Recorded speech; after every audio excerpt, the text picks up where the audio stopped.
Hey, this is Billy Childs from Brittany Fox, and you're listening to the Cosmick Voice. It's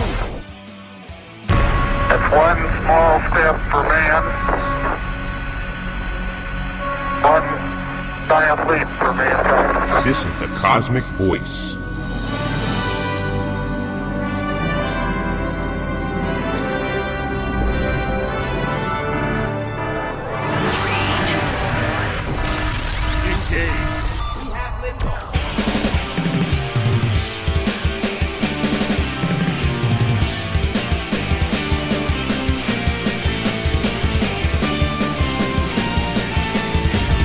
Cosmick Voice.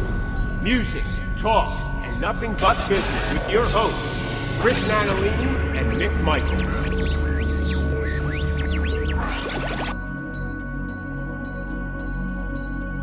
Hello, everyone, and welcome to the Cosmick Voice. This is Season 8, Episode 2. I am here with my co-host, Chris Natalini. Hello, hello, hello. What's going on, everybody? And I am Mick Michaels. Welcome back, everyone, to another show as we roll in to another episode of Season 8. Chris, how are you, sir? Mick, doing awesome, brother. How about yourself? Doing fantastic. Fantastic. Back in the saddle, as Steven Tyler would say. Oh, great song. Or I'm not sure what he's saying these days, but you know what? He's saying something. He's saying, I don't need to say much because I just let the money roll in. That's true. That's true. That's the I don't have to say much. Me and my bad feet. Poor guy. Yeah, well, listen, we all have problems. Some of us have money to take care of them. Others do not. Absolutely. But yeah, man, what have you been up to, brother? What have you been up to? Nothing, man. Just, like I had said last episode, at time of recording this, we're into the spooky season. So that's it, man. Just celebrating that. That's really nothing's going on. Especially with me musically, I'm kind of at a standstill. But every day, we're still grinding away, hoping that we'll get over this hump. I hear you, man. I hear you. In the new year. It's almost, I'm going to just say it, it's almost sad that we have to look at things that way. Now that you could take some positive out of it, but at the same time, like when you have so many years at it and all of a sudden you're like, well, we're just riding the storm. We're hoping to get over the hump.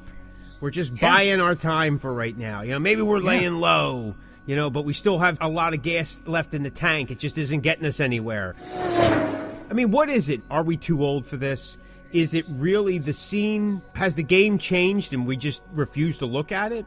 I do got to say that the last handful of shows that we played, we were probably one of the older bands. The last show we played, we were the old band. We were sandwiched in the middle, and the crowd was pretty much cut down the middle to those younger people that were there for the younger acts, and then all the old people that came out to see us. So, you know what I mean? Somewhere in the middle, we were able to get a handful of people interested in us, you know what I mean, for the first time. But at the same time, it's kind of getting, it shouldn't be that way, right? There should be enough out there for everybody, but it just doesn't seem to be that way for whatever reason. You would think so, Mick, and I'll tell you one thing, too, that I never thought I would actually say out loud. And I'm learning this as time's going on. Yeah, we are older guys. Guys our age, people our age, artists our age are moving into, the tribute cover band thing. The younger bands, are getting more and more. There's a lot more out there. But what I'm noticing is, and this may be, and I'm sure I'm not saying anything out of context that you wouldn't say yourself. What I am finding out is my genres of music, be death or thrash metal or both, are slim to none.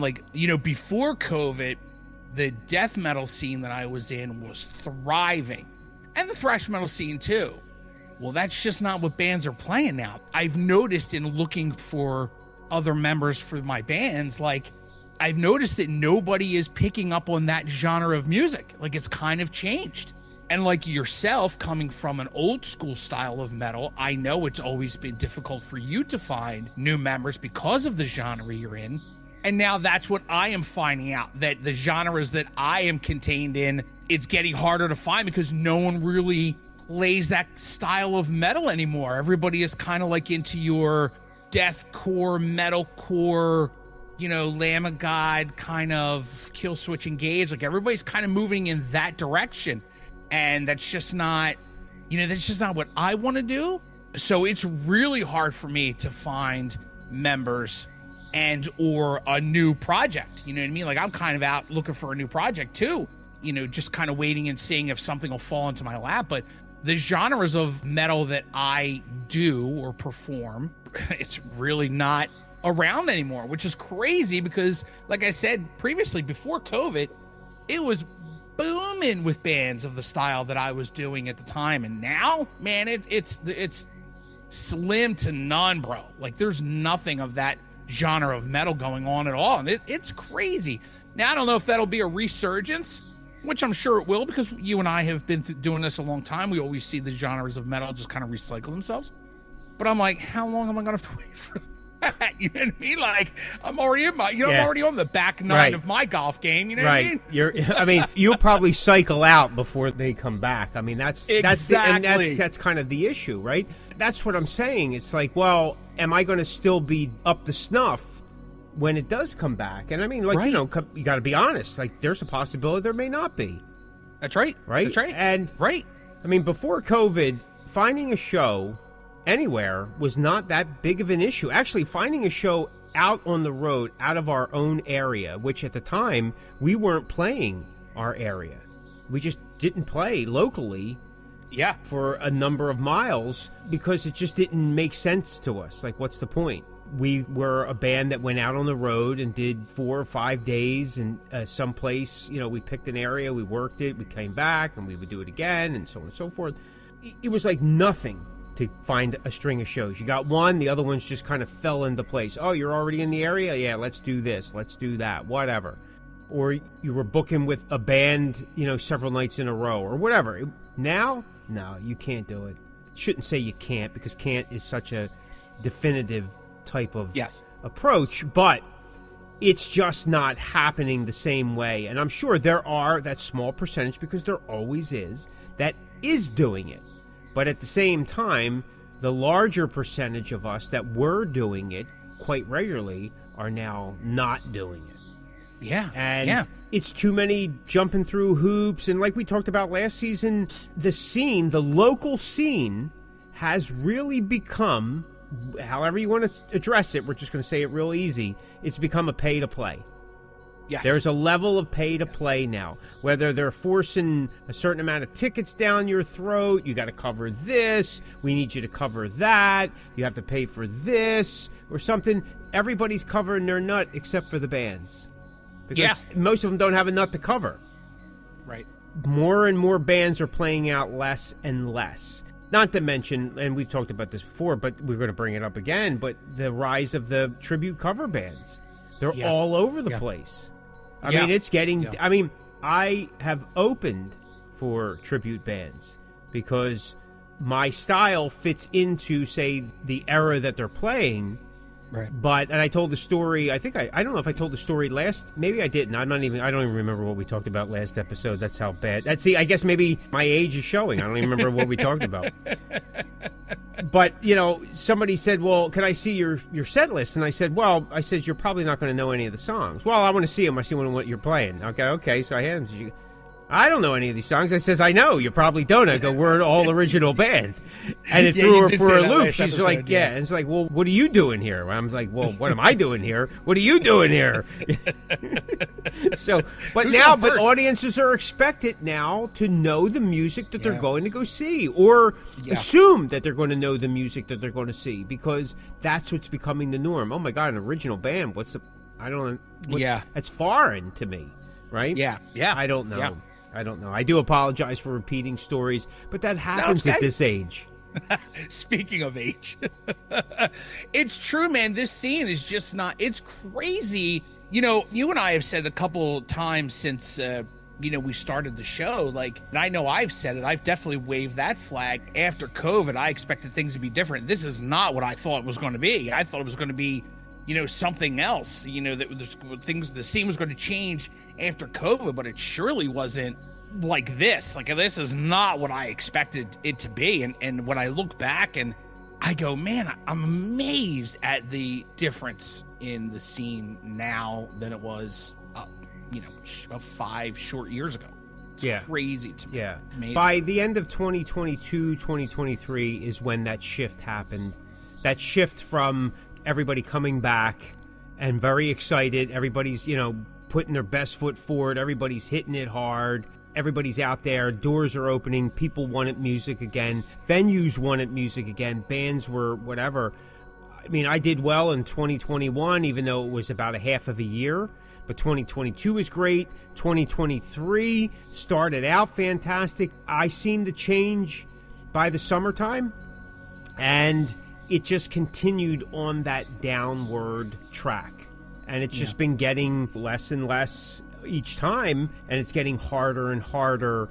And I'll tell you what, some of the venues, some of the ticket coverage that they want is just getting to be crazy. Like, it doesn't even make sense. Like, if you're, again, we talked about this before, if a local band has to cover that many tickets for a national act coming through, maybe that national act shouldn't be coming through or shouldn't be having that high of a ticket price. I mean, somebody's going to say, well, then you shouldn't be out playing if you can't draw people. Listen, man, then you haven't done it yourself, have you? Oh, well, I'm not talking about the first 2 times you do it. I'm talking about, how about after the 15th year are you doing it? And you're hitting the same crew up again. Hey, guess what? I'm opening up for... And they're like, crickets. But, even the bigger shows aren't really drawing. I mean, depending on who the act is, obviously, but... even some of the bigger shows, a lot of these bands aren't pulling in the numbers they used to. They're absolutely playing smaller venues. Yeah. It's a trickle-down effect. We're all feeling it up at the high ends. What do you think we're feeling at the low ends? That's the thing. We don't even have any clout down here. Right. It's just a big, dark pit. Yeah. You stand there long enough, you're getting hit with something. You just don't know when it's coming at you because you can't see it. That's so true. Duck! But anyway, we keep pressing on because that's what we do. That's it. We really don't know what else to do, so basically that's it. We just keep going. I'm not trained for anything else. Not trained for anything else. It's Russ the Boss. Take it down. Johnny D from Britney Fox. Stephen Pearson from Rat, the Rat Bastard. You're listening to the Cosmick Voice. I just recently seen an interview with Weird Al Yankovic, and the interviewer asked him, why aren't you doing parody songs anymore? And he says, to be honest with you, he goes, I'm such a niche type of act. To do a parody song today is near impossible because the majority of people don't know what the hit songs are. Yeah. Because of the classification of music now. It's been so splintered. He goes, everybody has like these little niches that they're top 10 that the average person, the average music listener doesn't know what the big songs are of that time. He goes, back in the 80s, he goes, it was easy.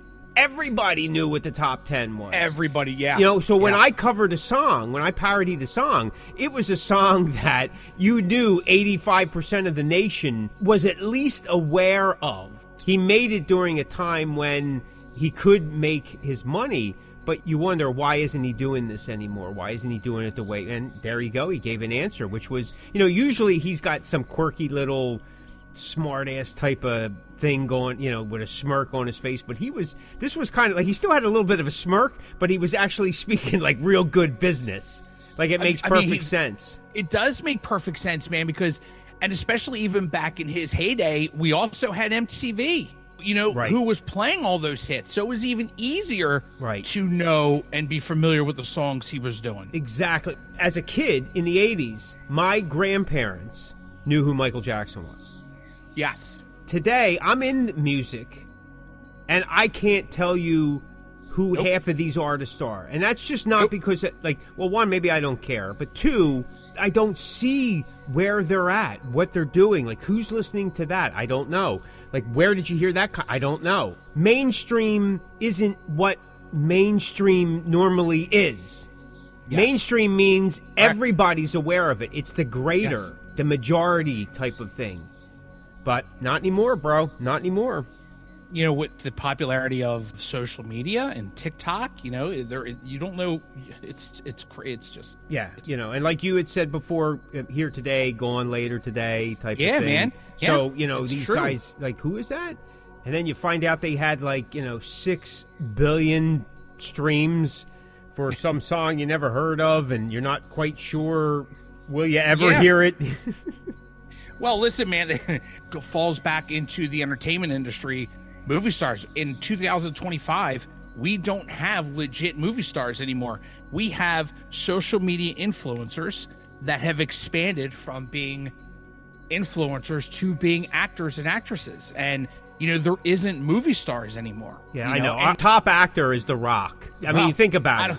I mean, you know what I'm saying. But, like, in terms of popularity or John Cena or, like, somebody like that, what I'm talking about is they're not... It's not Al Pacino. It's not Robert De Niro. No. Not that I care about Robert De Niro anymore, but it's not that. Like, you go back to the golden age of Hollywood, you can name 5 actors, 6 actors, 7, 10 actors going, and some people could probably still name them today. Yes. But today, like, who's a hot actor or actress that you're following? I mean, there less than a handful, right? I mean, you got your... I don't even know. Yeah, like the guy that plays Reacher, what's his name? Alan Richardson. I'm not following him because he's the greatest actor in the world. Oh, right. I liked Reacher because there's this big guy beating everybody up, and you go, man, first, I wish I was a big guy, and 2, I wish I could beat everybody up and get away with it. It has nothing to do with... Actually, the first season where he talked less was better. The more he starts talking, the less you want to hear. I mean, I guess we still have, we have like our Bradley Cooper and our Hugh Jackmans, and I mean, as great actors as they are, I would never put them up against the golden age of Marlon Brando and Joe Pesci and, like you said, De Niro and Pacino and all those people, Sharon Stone. Like, we don't have those actors and actresses as much as we used to anymore. There's really no big movie stars. And to be honest, with the age of streaming, it's hard to even get a big movie star because everything is so, just like music, everything is so splintered. Everybody's watching different things, and there's no big... Tom Cruise can't put out these big blockbuster movies all the time, so a lot of people aren't going to the movies. And it's obvious by the time of recording this was The Rock's big movie where they were talking Oscars, and it bombed in the theater. Right. So, that just proves that, it's just... Even the entertainment industry, when it comes to movies, is suffering as much as the music is, because people just don't go to the movies any longer. Streaming in itself has created oversaturation, both in music, in TV, movies, the whole bit. It's one series after another. And some get a season, some get 2 seasons, some 4 seasons is huge these days. Yeah. It's oversaturation, and you don't know what from what. And like you said, every one of these streaming channels has some type of original programming. And they're pulling people in from everywhere. Everywhere. Yeah. I mean, and you know what? Here we go, Mick. Here it is. The Hallmark Channel, right? Yeah. Perfect example. When they started out and when they were getting popular, it was one channel playing all those Christmas movies. Now, how many Hallmark channels are there? Yeah, they have like 4, and then they got a special one where you can pay for and get extra stuff. It's like, I'm not paying for it. I mean, how much more I got to pay? It's bad enough my cable took Cartoon Network away from us. Yes, like after 35 years... And now they take it away. It's not there anymore. I got to pay extra for it. You got to be kidding me. Paying extra. I've been paying extra like the last 25 years. Haven't you bankrolled that? Isn't there an escrow somewhere that you could take some money off the top and go, yeah, this poor sap, he's already paid for it. Now he's got to pay extra to go to the next tier. What tier? I'm afraid of heights. I'm not going any higher, baby. Now the formula is, oh, wait, you don't want to watch commercials? Here's an extra couple bucks you have to pay. Like, really? Yeah. You really suckered me into that, didn't you? Because you know how much I hate commercials. Right. Yeah, it's just nuts. It's nuts. And they just keep that. I'm tired of it. I don't know.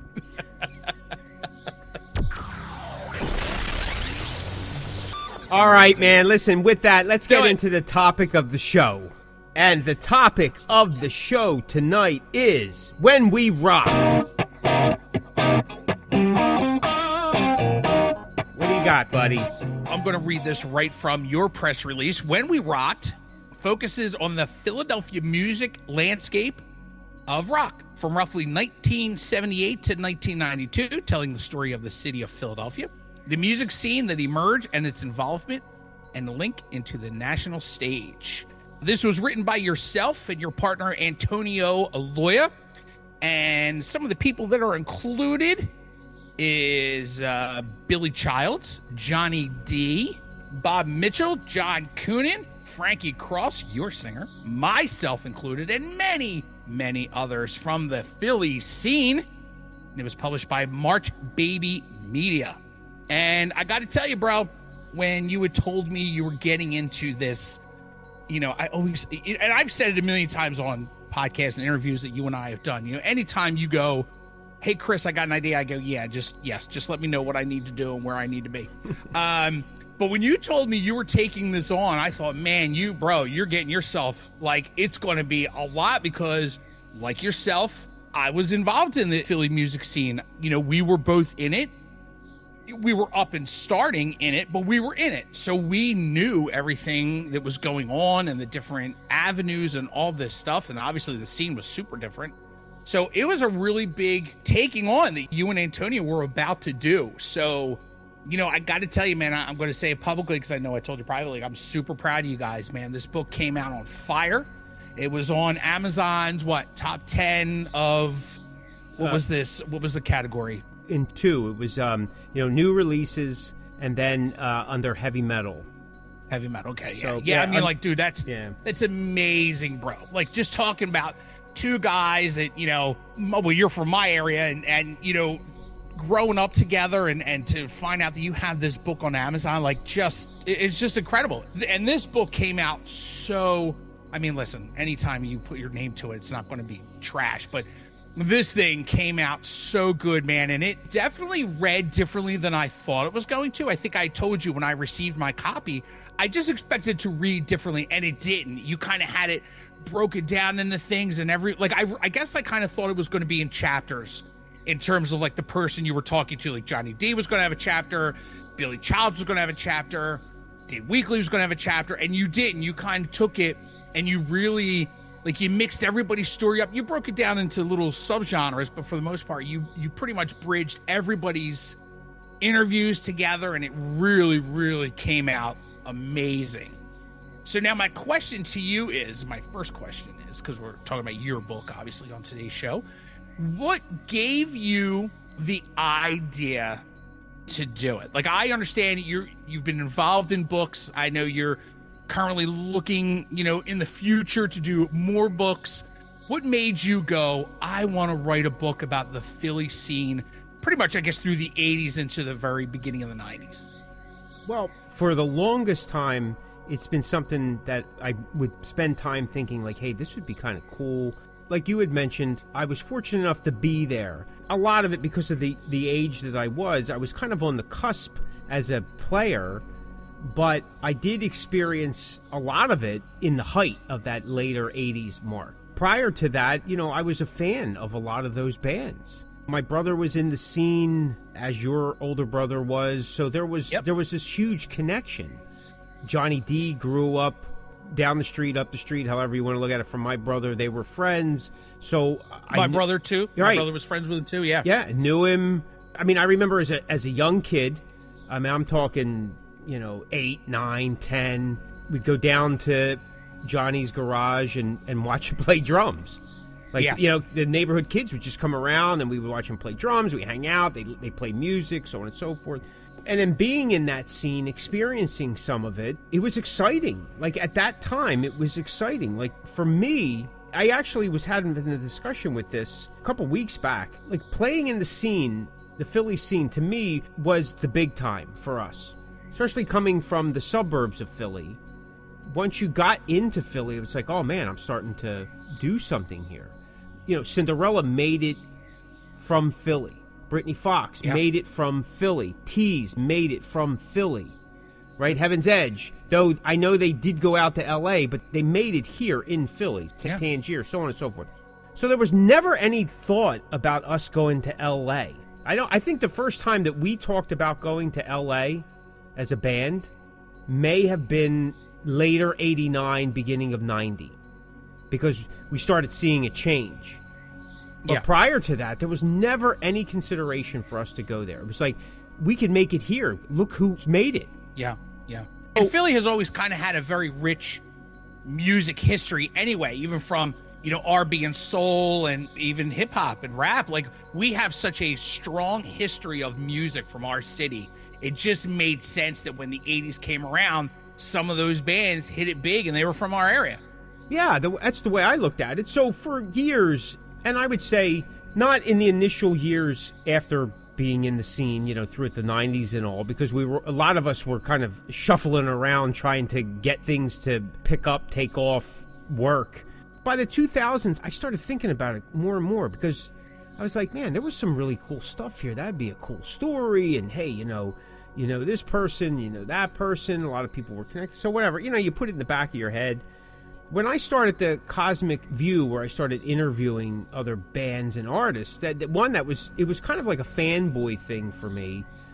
And I was using it as a learning tool to see what other artists did. Like, one of the things I enjoyed a lot about watching, like, and I know I'm kind of jumping around, but, behind the music and all that, was not necessarily, like, I could watch all of them. It didn't matter who it was. Like, yeah, you had your favorite bands that, oh my God, look, I have Motley Crue on this weekend or whatever. But I used to watch all of them because I would get into the idea of the person, not the artist, but the person that made that artist. What were they thinking? What were they doing? And that's one of the reasons I enjoy reading that type of literature, like books, like autobiographies, biographies. I don't get into like fantasy and stories and all that kind of stuff. I like more the realistic type stuff. Like, how did these people go from point A to point B to point Z?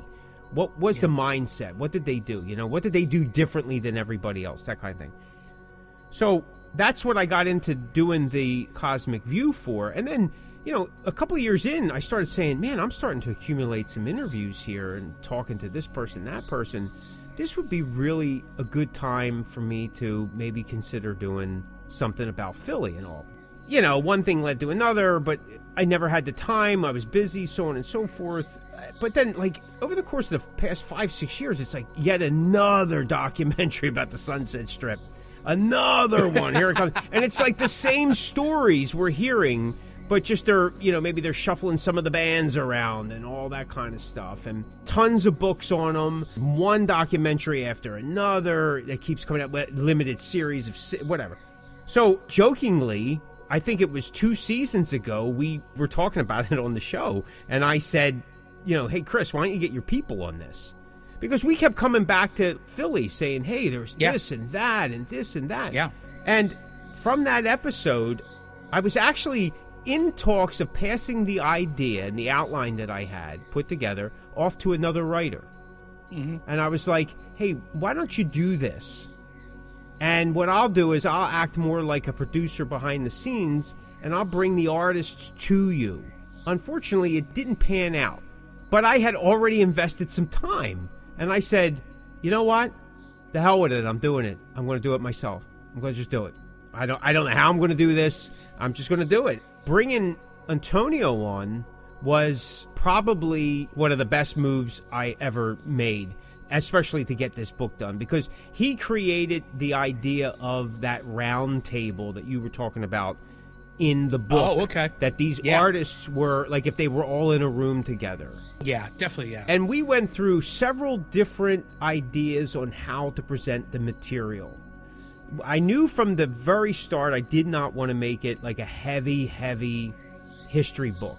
We didn't make it that, but we realized the more that we talked to the artist, the more research that we did, that if there were things that we left out, especially regarding the historical points that brought us to that time period that the book kind of discusses, that we'd be missing the mark.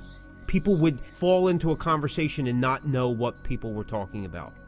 So there was this, we had to include it, but we did it in such a way that I think makes it an easy read, wanted it to be an easy read. I like easy reads. If it's a hard read, I'm lost. So I wanted to make it a fun, easy, enjoyable, maybe a nostalgic read that gave you some information that you go, oh, wow, I didn't know that. I actually had one person, I mean, a lot of people, but this particular person who picked up the book and wrote me said, I never knew Cinderella was from Philadelphia. Oh, no kidding, really? Yeah, and I mean, Wow. now for somebody like you and me, we'd be like, what? But sure, not everybody did I know from wherever did I know where they were from. You know, Right. you find out, oh, look, that actor's from Canada. Canada, really?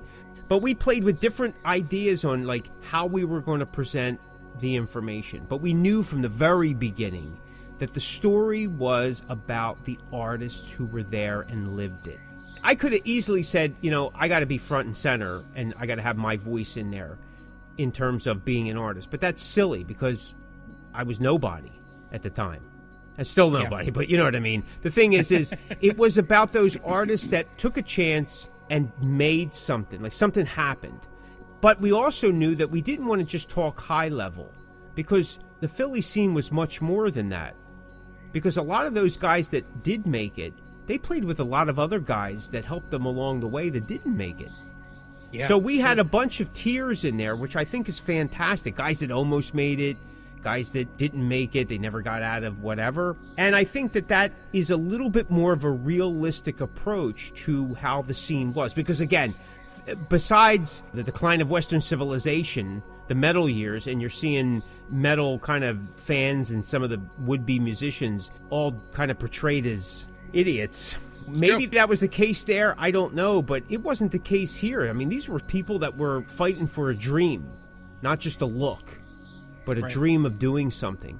And I think it was something different. Every single one of those people contributed to what the Philly scene was. Yeah. Talking to all the artists, we realized that as they talked, as they gave information, we took that as cues to, oh, we have to include this then. If the artist brought it up, that means it was important. That's the way I look at it. Because again, at the end of the day, yes, we talk about the Philly rock scene, and it's backdropped by Philadelphia. But the story is about those artists and what they were doing. Yeah. Because that's what made the Philly rock scene what it was. Yeah. I mean, listen, I've been very fortunate. The book has done well, knock on wood. There's been some people have their comments. We could talk about that too. I won't single anybody out or whatever, but I mean, you get a lot of people that said, well, this band wasn't included, that band wasn't included, this band wasn't included. Some of those bands I wound up looking up, they were out of the scope of the book. Mm-hmm. Really? Yeah, they were out of the scope of the book. And then other bands that were like, this band should have been in, this band should have been in. Listen, it says it in the book. This is just a scratching of the surface because there was so much more. I wasn't going to write War and Peace because I'm not going to read War and Peace. Right. Everybody wants this giant text, but nobody's going to read it. We covered in that era the bands that really did come out of this area to do something slightly larger than just this scene were covered. Yeah. And other bands that were maybe paralleling them or involved to some capacity at one way or another at some time during that time period, they were in there as well. Not everyone was in there. Like I said in other interviews, we reached out to dozens and dozens of people. Most, unfortunately, never got back to us. Some said they wanted nothing to do with it. We had artists start the process, the interview process, and then ghost us midway. Yeah. Or they said they didn't want to continue. My goal wasn't to press people and bully them into, hey, you want to do it? That's cool. You don't want to do it? That's okay. The ones that did do it were enthusiastic and actually were inspirations to keep going. Johnny D was one of the first interviews that we did. He was super excited about it right from the beginning, which we used his contribution as the springboard to fuel what we wanted to do in terms of getting this book done and getting it out there. Because we felt that he was giving us his support. We had to do all we could to get it to the end. You know, he honored the book with a foreword, which I'll tell you, when I read it the first time, I literally got chills. I mean, it's short, sweet, right to the point, and it hits you right in the heart. And I'm like, man, this is... I was able to read the book several times, of course, but I was able to read it as a fan. Yeah.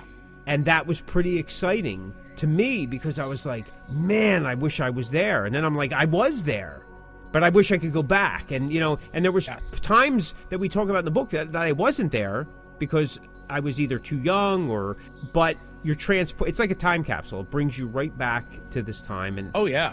Everyone who participated in it gave us a wealth of experience. You are listening to the Cosmick Voice with your hosts, Chris Natalini and Mick Michaels. You know, the cool thing is, too, like, you could easily interview Tommy Kiefer for this book, right, from Cinderella. But let Tommy Kiefer write his own book. Like, I mean, you know, like, the one thing that I really liked about the book itself was these were kind of like what you said, like, these were guys that were in the trenches, really, like, kind of, you know, fighting to be in that Cinderella position. And I'm just using them as an example because they were the biggest at that time. So, you know, what makes it interesting in the book is hearing the stories from these guys that were struggling to get there. Tommy Kiefer already got there. I'm really not interested in his uphill climb because he got there. So I already know the ending, right? I like it because there's people in there that had it, lost it, just made it, couldn't get there. Like, they're the kind of stories that are most important. So on that, I have a question for you, and you don't have to give any names unless you want to. Was there anybody that you did not get that you really, really wanted to? Whether you asked them and they refused, you don't have to get into all that, but was there anybody that you were like, ugh, I wish I could get this person for the book? Yeah, there was a couple people. Unfortunately, there were a number of people that had already passed. And some that I knew that did, and some that I didn't. And then there was a couple people that I so wanted to be in the book that I just wanted to talk to myself because I was such a fan of that music. And I've said this in other interviews. All those bands that we talk about in the book, like, I was fans with. Some of them I got to play with. Yeah. Well, all of them I seen. Mm-hmm. Some I went to their rehearsal places. Mm-hmm. Just like what I did with the Cosmick View, I was coming from a fan's perspective as well. Because I started in the scene as a fan. When those all-ages nights started, like at the Empire, like, I'm in 8th grade going down to the Empire. Yeah. And I'm seeing Precious Metal with Jeff LaBar up there, not knowing that, you know, in a year he's going to be with Cinderella, right? Yeah. I'm going down and I'm seeing World War III. Yeah. Not realizing that a year later, Johnny D's going to be with Wasted, touring with Iron Maiden. Yeah. And then Dean singing for Britney Fox. And it's just, I mean, it was amazing. It was amazing stuff. I mean, there were so many bands. There was a band from Lansdale, Pennsylvania called Storm that we were into. You couldn't find anybody 40 years later.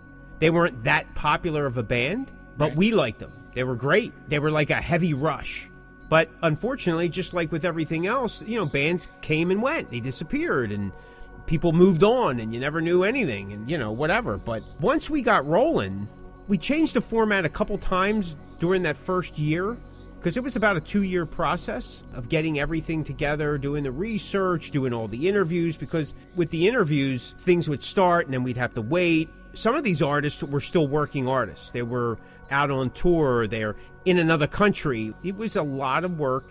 Antonio talks about like it was like a marathon dash type of race all the time. This was the fastest book he's ever put together and things like that. To me, I mean, 2 years seems like a long time, but at the same time, I guess, you know, he usually writes more like heavy historical type things. So there's a lot of... At the same time, I didn't want to make this so dry that people were like, I wanted people to get excited about just remembering it. I mean, listen, we've heard some comments where like, oh, it looks like it's just about bands from the Northeast. Well, no, actually it's not. Then you didn't read anything. I'm not sure what you read. Or, oh, this is just about hair metal. Well, no, it's not. There's so much more to it. The truth of the matter is, during that time, that kind of music, before it was called hair metal, and that's just a derogatory catchphrase for a lot of it.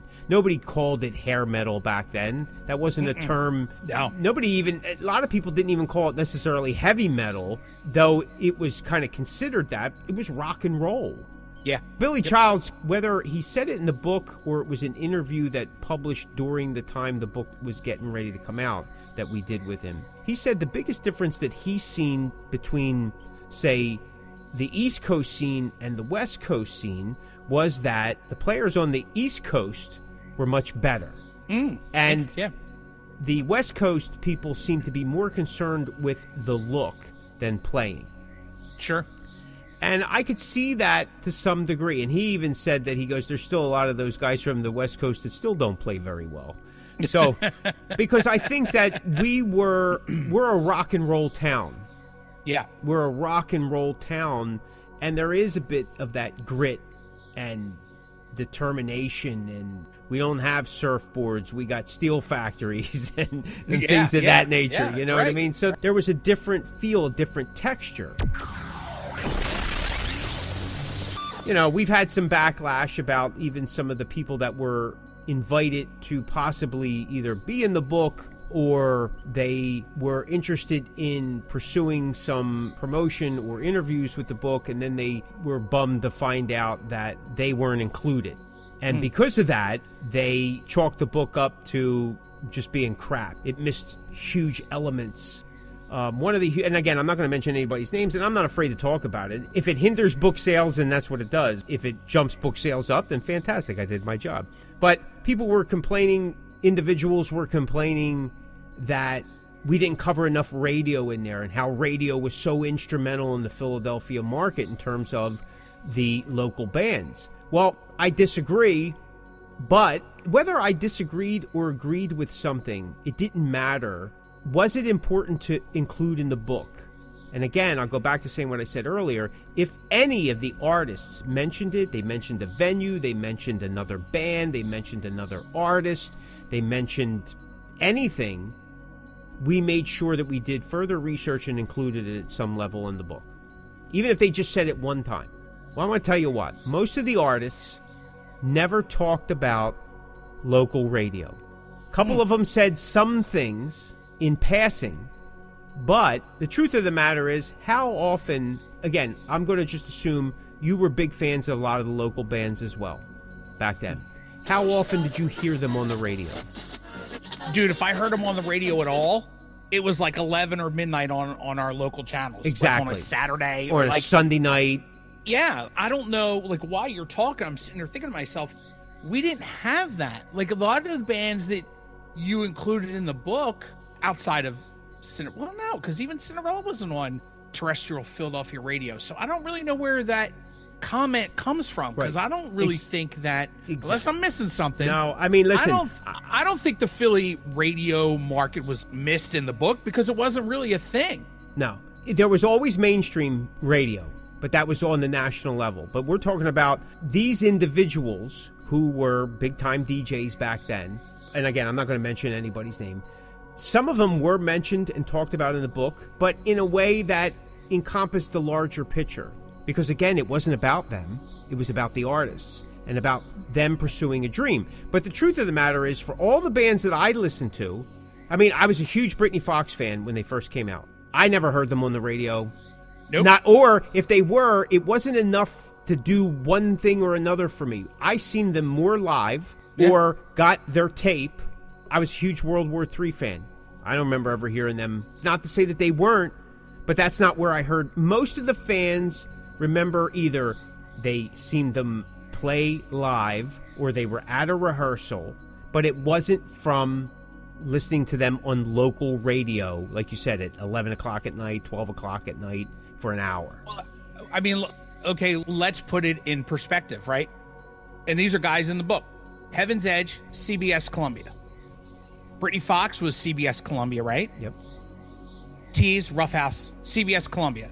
All had videos on MTV, all did tours, all were signed to a major label at the time. None of them were ever on, local Philly radio in the middle of the afternoon. Never, ever, ever, ever. No. But not even before they got signed, too. That's what the bitch was. So the bitch was before they got signed. Yeah, even before. Like, because local radio was so instrumental in these bands' career. Exactly. It wasn't. So, it again, wasn't. Radio stations of the time were mentioned in the book, but the story wasn't about radio. It was about the artists and what they did and what they had to do to try to make the dream come true.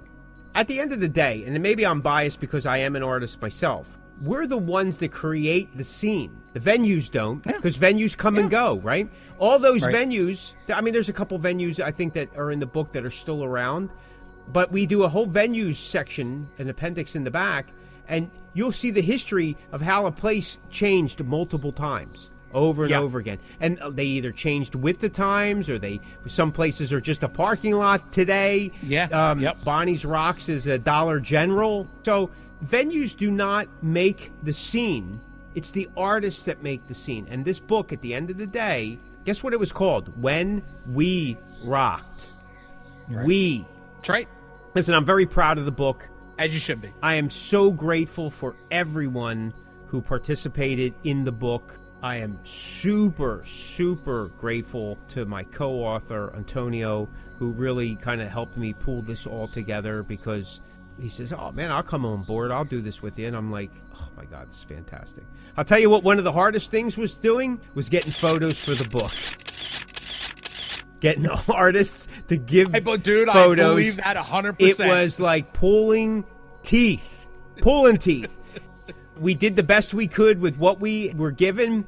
I mean, I was getting a lot of photos from like today, and I'm like, well, that's cool and all, but it's not going to really work for what we're trying to do here. But we made it work.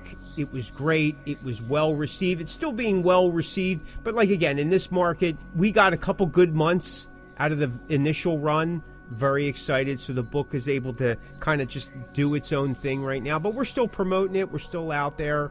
I don't even know if I told you this, but your interview that you and I did provided so much detail that I was able to spread it out through the entire book, which was like, oh man, look at this. This is great. This is great. You and I just, we went off the interview and we're just talking. The memories were coming back. I'm like, oh yeah, look at that. That's amazing. And I would go back to Antonio and say, yeah, we talked about this and we brought up these bands, like, out of the blue, all of a sudden we're talking about Von Damien or, whatever. Yeah. And it's like, wow, this is incredible. I'm very excited about it. If you want to check out the book, there's an official website called whenwerockedphilly.com, whenwerockedphilly.com. It will give you some stats on the book, what's in it. We even have some national artists that included commenting on the book, like Stephen Piercy from Rad, and Mike Tramp from White Lion, and Lorraine Lewis from Femme Fatale, and the late Jack Russell, Jeff Tate.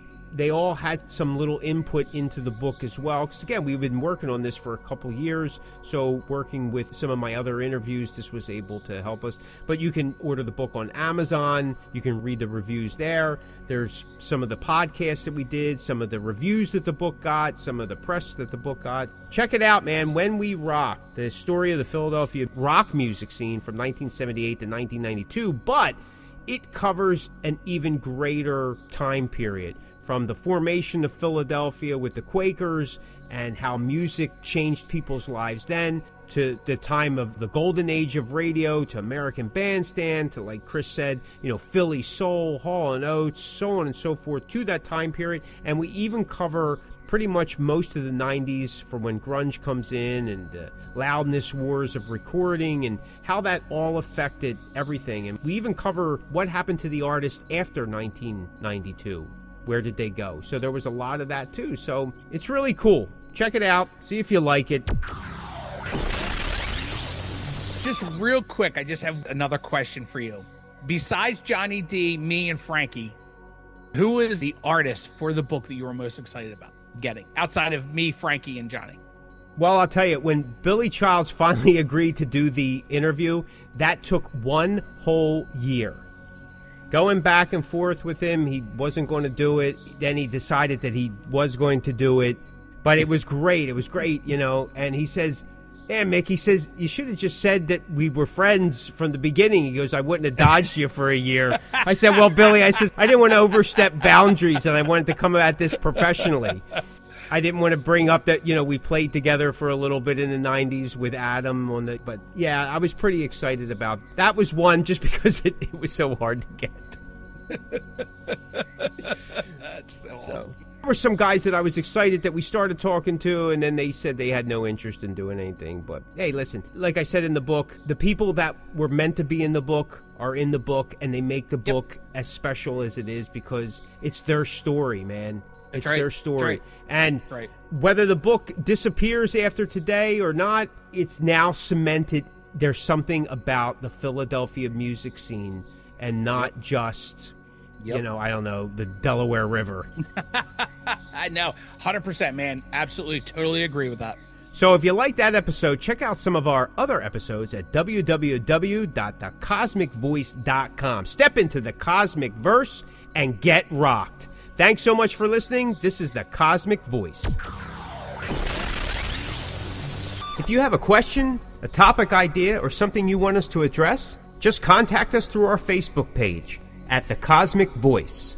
You can listen to The Cosmic Voice at Spotify, Breaker, Apple, Google Podcasts, Radio Public, Pocket Cast, and at thecosmickview.com. Check us out on Facebook at The Cosmic Voice.